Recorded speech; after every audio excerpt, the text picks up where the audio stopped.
Thank you all. It is wonderful to be here in this state talking about this sport, because only a couple of hundred yards away, you had the best team in all of professional hockey.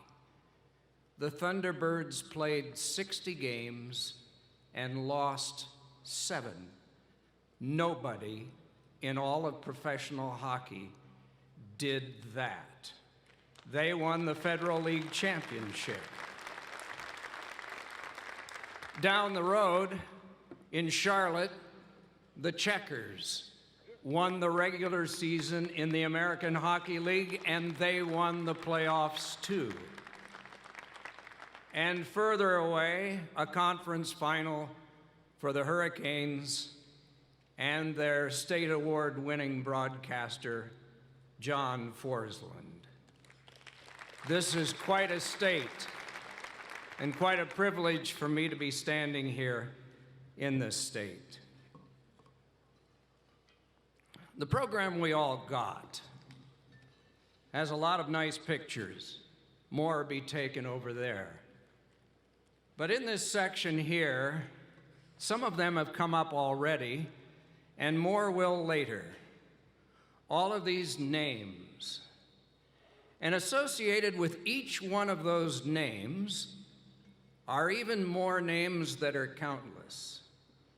Because behind every one of these names is probably someone sitting at their table tonight, and in addition, names in their past, names that got them in here tonight.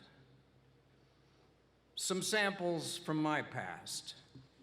Una McClurg, 5th grade teacher, told me that any word that I used 5 times was mine forever. Vocabulary. Nancy Lutz, 8th grade teacher, told me to never give up, despite rejection because I was going into a competitive business. I wanted to be a hockey announcer from the time that I was 14. There were other people that came along in my life that added to that too. And inside this program, and all of these pictures, and all of the people that are here tonight, there are people that might be nameless to me because I haven't met all of you and know the people in your background, but they are all important to you, and they're the reason that you're here. Pete mentioned that unpaid job, Beaver County Times. I went to the editor and said, I'll cover the Penguins for free if you get me a pass. I just wanted to get into hockey in the worst way. The editor said, sounds like a good deal to me, you're on. So for 1 year, I was a member of the National Hockey League Writers Association. Got me a plastic card, got in free, got a good seat for the game, got to talk to lots of people. One of them was the coach of the Penguins, Red Kelly. I went down one night after a loss. Only 2 of us went down. Local TV guy named Myron Cope broadcast the Steelers for years. He and I went down, and Red Kelly said to us after the game, he wasn't talking about that game, he was talking about life. And he said, you know, when things get really hard, and he held up this hand, the hand that had held the Stanley Cup 8 times. He said, when things get really hard, you can count on one hand the number of people that are going to be there for you. Maybe you can think of people at difficult times in your life that have been there for you. I have had cancer. I have been fired. I have lost parents. I've lost family members. Some of you may not understand this, but some of those hard losses have also involved family members with 4 legs and a tail, but losses nonetheless. And there have been as many as 5 and even more who have been there for me.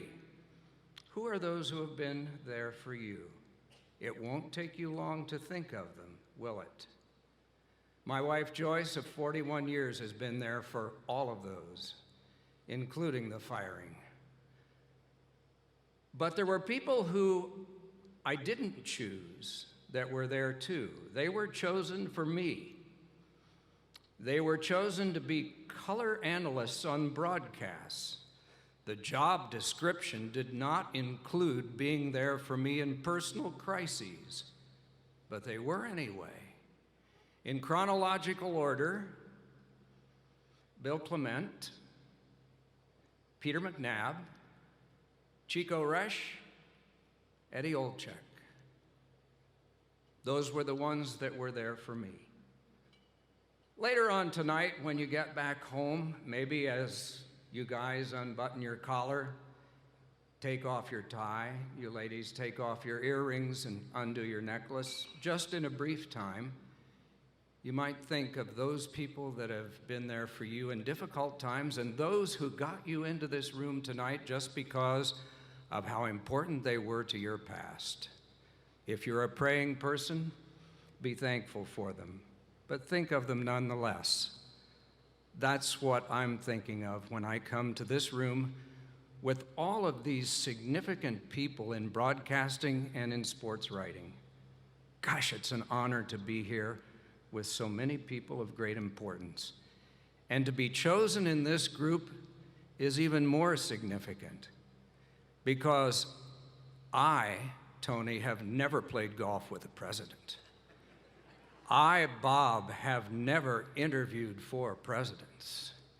And I, Peter, have never written any books. I have autographed a number of checkbooks. And the presidents I have contact with are these. But I understand later tonight, as a Pirate fan, I am given a baseball bat.